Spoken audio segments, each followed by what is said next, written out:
Compte rendu de la 26e réunion du Conseil des ministres.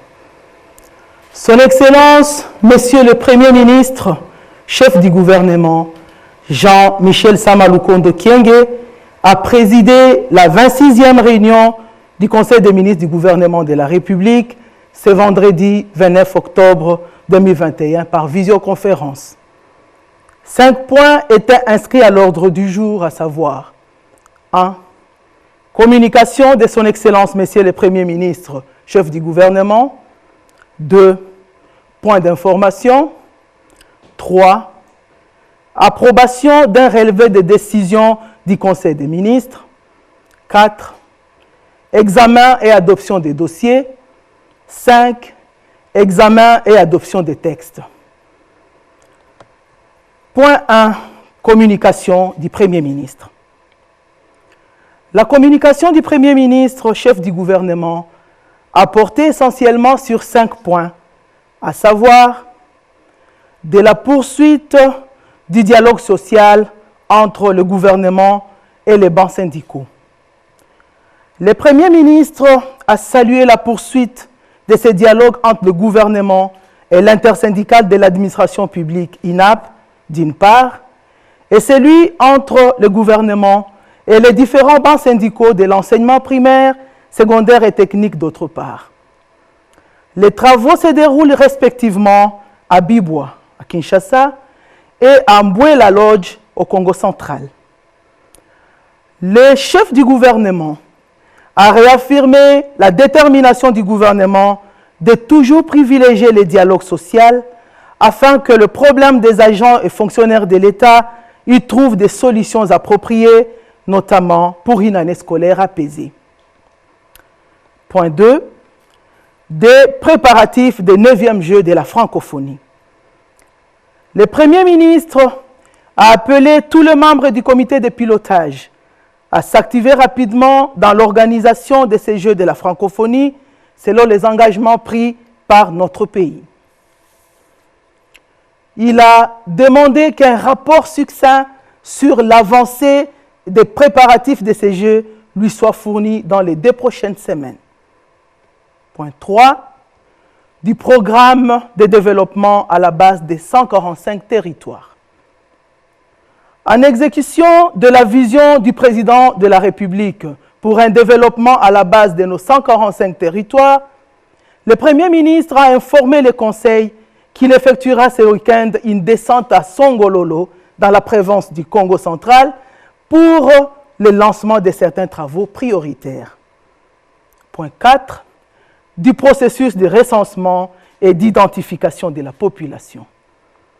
À la suite du rapport présenté à la 20e réunion du Conseil des ministres du 17 septembre 2021 au sujet du processus de recensement et d'identification de la population, le Premier ministre a invité les ministres sectoriels concernés à finaliser et à présenter dans les prochains jours la feuille de route et les modèles économiques permettant la concrétisation du processus.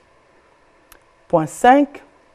De la tournée diplomatique du président de la République. Le Premier ministre a informé les membres du Conseil que le président de la République a effectué un voyage diplomatique en Israël où aucun chef de l'État congolais ne s'était rendu depuis près de 40 ans. Le chef de l'État y a été reçu par son homologue, son Excellence, M. Isaac Herzog, ainsi que le Premier ministre israélien, son Excellence, M. Naftali Bennett. Cette visite s'est inscrite dans la lancée du rétablissement des relations diplomatiques entre nos 2 États. Le président de la République poursuit sa tournée dans le cadre du sommet des G20 qui se tient à Rome, en Italie, avant de se rendre à Glasgow, en Écosse, pour la COP26, où la République démocratique du Congo participera activement. Point 2. Point d'information. 2.1. État et administration du territoire. Le vice-ministre de l'Intérieur, Sécurité, décentralisation et affaires coutumières, a informé les membres du Conseil que l'état du territoire national demeure globalement calme. L'état d'esprit de la population a été marqué notamment par la prestation des serments le 26 octobre 2021 des membres du bureau et de la plénière de la Commission électorale nationale indépendante, CENI, devant la Cour constitutionnelle et les débuts du procès Boukangalonzo. À cela s'ajoute l'opération de dépôt des candidatures des candidats gouverneurs, des vice-gouverneurs pour les 14 provinces concernées, ainsi que le décalage décidé de 30 jours de ces élections pour faire face aux contraintes administratives évidentes. 2. Situation sécuritaire. La vice-ministre de la Défense nationale et ancien combattant a présenté au Conseil une situation sécuritaire qui demeure calme et sous contrôle des forces de la défense et de sécurité sur l'ensemble du pays. En ce qui concerne l'état de siège, elle a indiqué que la pression demeure constante sur toutes les forces négatives qui, dans leur débandade, s'en prennent à la population civile. C'est le cas avec les combattants Codeco IRDPC, dont 2 ont été neutralisés en chefferie Bahema, Bagourou en territoire d'Anjougou. Elle a rappelé que les forces armées de la République démocratique du Congo ne ménagent aucun effort pour mettre les ennemis de la paix hors d'état de nuire. Les leaders d'opinion sont encouragés à sensibiliser les communautés nationales à la cohabitation pacifique et au soutien à nos forces armées dans la neutralisation des dernières poches de résistance des forces négatives. 3. Évolution de la situation de l'épidémie à COVID-19. Le ministre de la Santé publique, Hygiène et Prévention a informé le Conseil d'une diminution des nouveaux cas positifs COVID-19 de 6,8% par rapport à la semaine épidémiologique précédente. La vaccination, quant à elle, se poursuit normalement et s'intensifie. C'est ainsi que le ministre a salué l'implication des députés nationaux dans cette campagne en acceptant de se faire vacciner. Il a aussi informé le Conseil de la réception le 23 octobre dernier d'un lot de 7 560 doses de Johnson & Johnson, vaccin qui se prend en une dose. Aujourd'hui, la République démocratique du Congo dispose donc de 5 types de vaccins dont Moderna, Pfizer, AstraZeneca, Sinovac. Il a informé le Conseil que le pic de contamination est passé et que la stratégie mise en place donne des résultats encourageants. Le gouvernement exhorte de nouveau la population à observer scrupuleusement les mesures barrières et à se faire vacciner pour se protéger et protéger les autres. 2.4. Évolution de la conjoncture économique. Le vice-gouverneur de la Banque centrale du Congo a indiqué que la conjoncture économique reste marquée par un rebond de l'activité soutenue par la reprise de la demande mondiale. Les cours mondiaux des principaux produits d'exportation de la République démocratique du Congo sont restés globalement favorables. Le marché de biens et services est demeuré stable avec un cumul annuel de l'inflation de 3,69% à la 3e semaine du mois d'octobre 2021, alors que c'est situé autour de 14% à la période correspondante en 2020. La bonne coordination des politiques budgétaires et monétaires a consolidé la stabilité du marché des changes. Au 22 octobre, le franc congolais n'a connu un cumul qu'une dépréciation de 1,31% à l'indicatif et de 0,95% au parallèle à la période correspondante en 2020. Le vice-gouverneur a recommandé le maintien de la coordination des politiques budgétaires et monétaires, la mise en application continue du pacte de stabilité, le suivi rapproché des facteurs de liquidité et la mise en œuvre des réformes retenues dans le cadre du programme avec le FMI. Le Conseil des ministres a pris acte de ces rapports. 2.5. Mise en œuvre du mémorandum d'entente signé à Abu Dhabi. Le ministre d'État, ministre de l'Urbanisme et Habitat, a présenté au Conseil les rapports de la mission interministérielle qu'ils ont conjointement effectué avec le ministre des Affaires foncières à Dubaï et Abu Dhabi du 1er au 14 octobre 2021. À l'issue de cette mission, un mémorandum d'entente a été signé avec les représentants du groupe EMAR, Property, leader mondial du secteur mobilier, en présence du chef de l'État congolais et de l'émir Dubaï. Ces documents dressent le cadre d'une collaboration gagnant-gagnant entre les deux parties. Suivant les recommandations du président de la République, l'État congolais s'est engagé à trouver des sites devant abriter la construction de logements abordables et à faciliter l'investissement. La partie EMAR, quant à elle, prendra en charge les études de base, les études de préfaisabilité et celles de faisabilité pour la réalisation de tous les projets qui feront l'objet de constats spécifiques. Il a conclu son propos en invitant l'ensemble du gouvernement concerné par la transversalité de ces projets à œuvrer en faveur de la réalisation concrète de celles-ci dans l'intérêt du peuple congolais. Le Conseil des ministres a pris acte de ces rapports. 2.6. Rapport d'émission.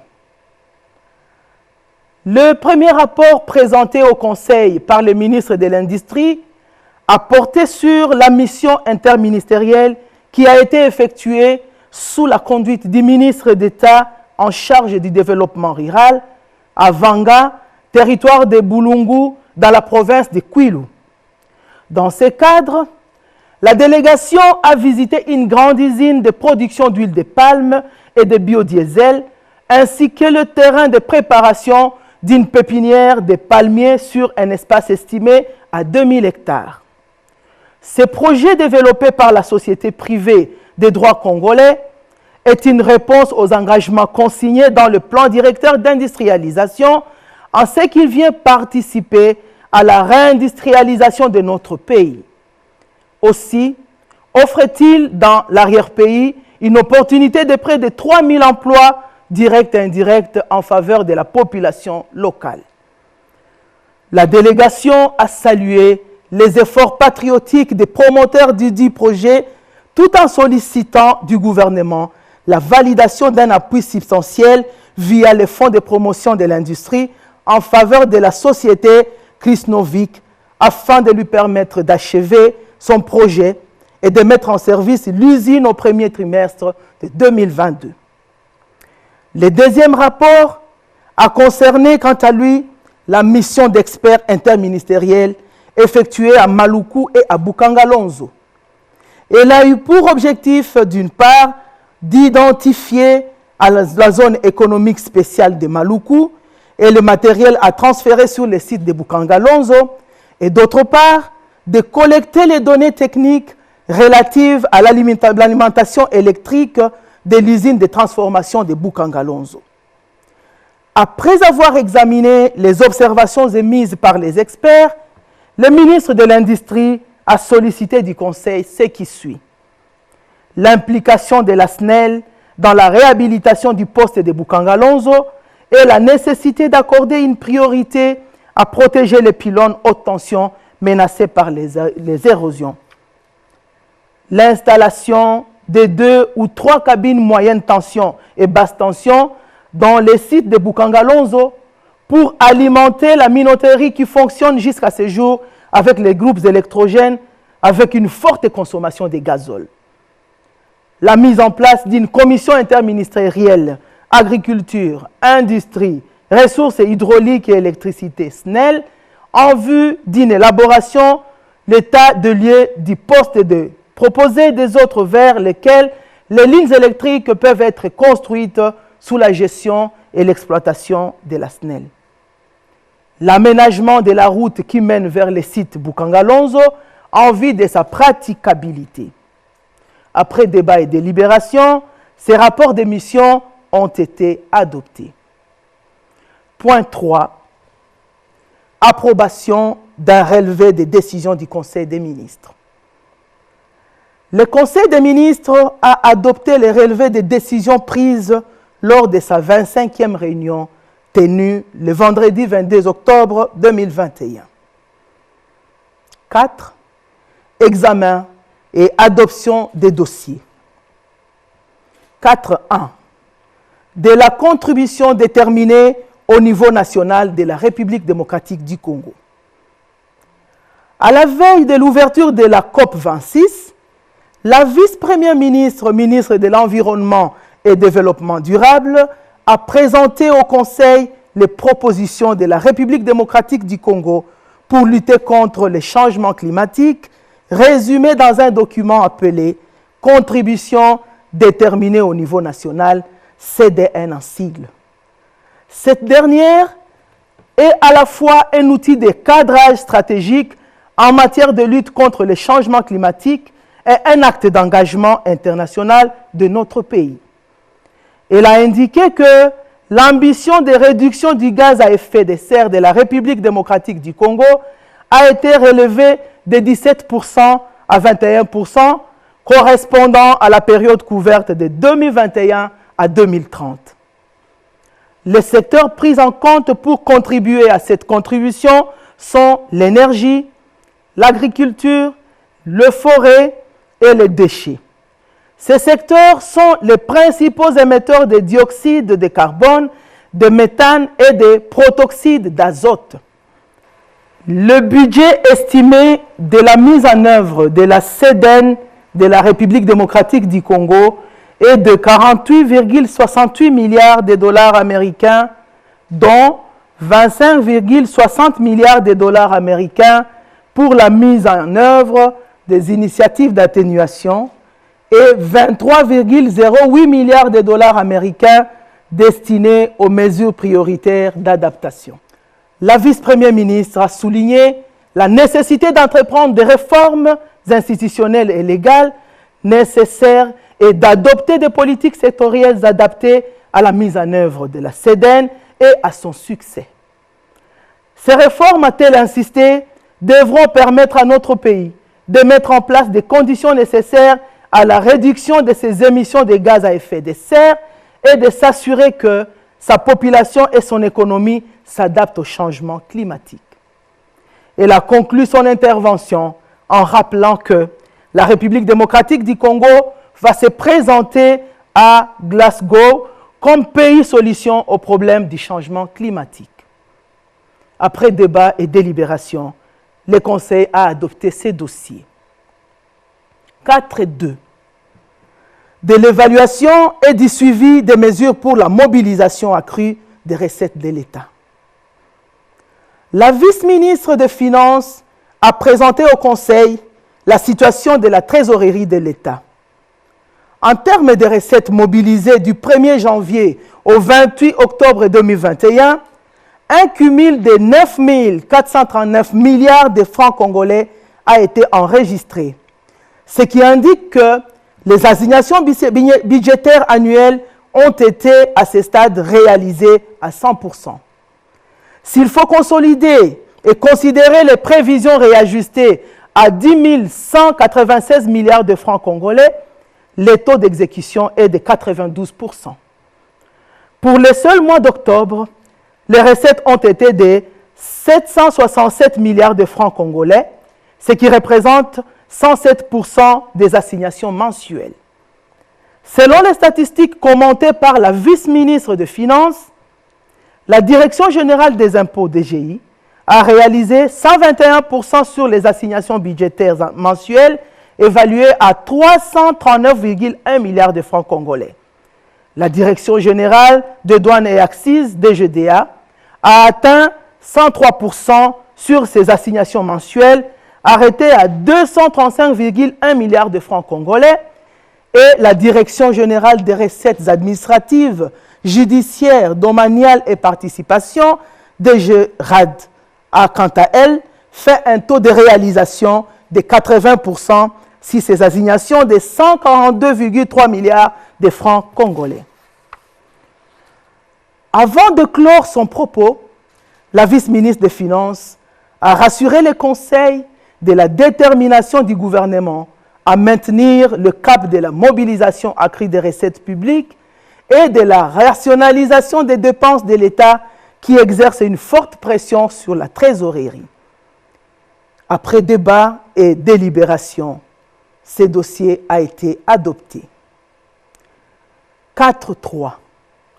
Du rapport sur les présumés détournements des primes de qualification des léopards féminins U20. Faisant suite à l'instruction du président de la République, le ministre des Sports et Loisirs a présenté au Conseil les rapports détaillés de la prise en charge financière de nos léopards féminins U20 aux éliminatoires de la Coupe du Monde Costa Rica 2022. Il a indiqué que les pièces justificatives lui transmises par la Fédération congolaise de football, FECOFA, attestent que les fonds publics ont été débloqués. Une somme de 43 650 $ américains restait intacte dans le compte de la Fédération, n'avait jamais été utilisée par manque de détails sur ces paiements. Néanmoins, les primes de ces 4 matchs avaient été payées grâce à des fonds de la FIFA logés dans notre pays.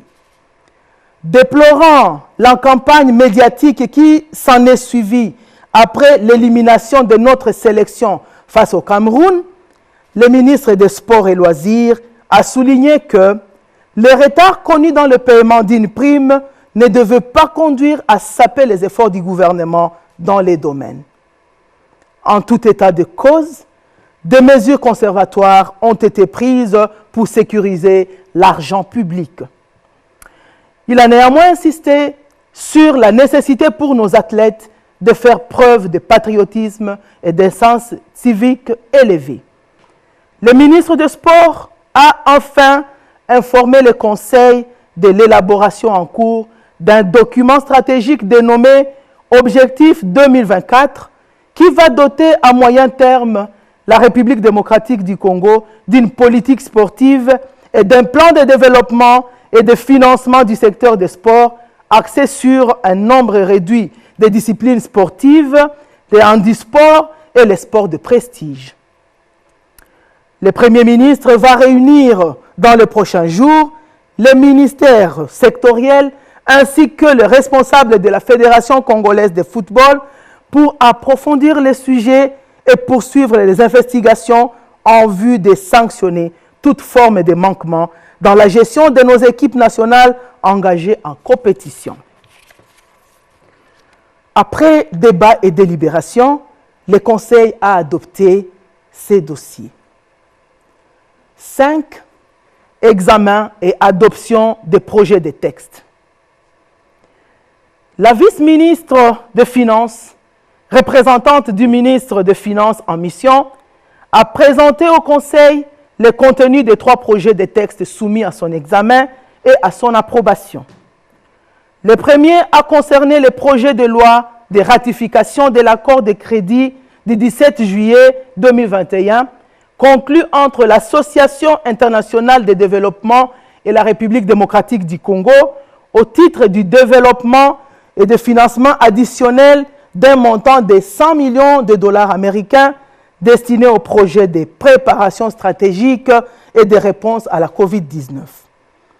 Le second texte a été celui du projet d'ordonnance portant approbation de l'accord de don du 17 juillet 2021 conclu entre l'Association internationale de développement et la République démocratique du Congo au titre du financement additionnel de 100 millions de dollars américains en faveur du projet de préparation stratégique et de réponse à la COVID-19. Le troisième texte, quant à lui, a porté sur les projets d'ordonnance portant à approbation de l'accord de don du 17 juillet 2021 conclu entre l'Association internationale de développement et la République démocratique du Congo au titre du 3e financement additionnel d'un montant de 250 millions de dollars américains en faveur du projet pour la stabilisation de l'Est de notre pays pour la paix, FASTEP 3.